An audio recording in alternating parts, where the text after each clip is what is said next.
Salut et bienvenue sur la chaîne de Complotiste Diletter dans un nouvel épisode de mes propres recherches sceptiques pour vous apprendre comment faire vous-même vos propres recherches de façon sceptique et ne pas croire n'importe quoi.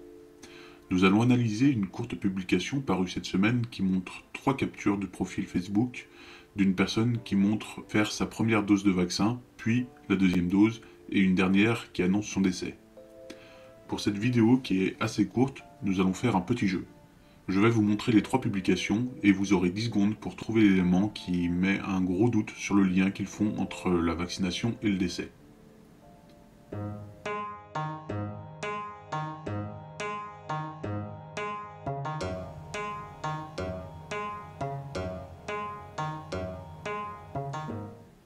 Ça y est, vous avez trouvé? Je vous propose de mettre en commentaire ce que vous avez trouvé pour voir combien d'entre vous ont réussi à trouver des éléments. Et bravo à ceux qui l'auront trouvé. Le détail se situe au niveau de la date de la deuxième publication, concernant la deuxième dose, et la date de la publication du décès. Il y a presque 2 mois entre les deux.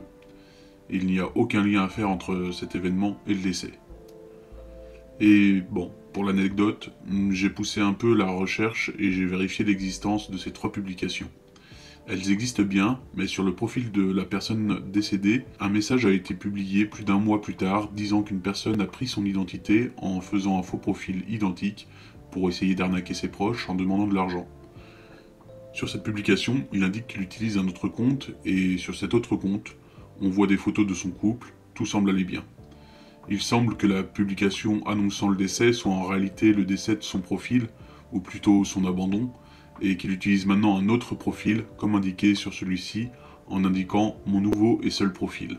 Tout laisse penser que cette personne est donc en réalité toujours vivante. Voilà comment la méthode sceptique permet de fiabiliser l'information que nous recevons, méthode qu'une fois encore les complotistes n'auront pas suivie et les aura conduits à partager cette désinformation. C'était un épisode de mes propres recherches sceptiques. N'oubliez pas de mettre un pouce en haut si la vidéo vous a plu, de vous abonner pour voir les prochaines recherches sceptiques, et si vous souhaitez soutenir mon travail de défense des victimes d'attaques complotistes et d'éducation à la méthode sceptique, vous pouvez me faire un don sur ma page Utip en description. Merci à vous, et je vous dis à bientôt sur la chaîne de Complotiste Diletter.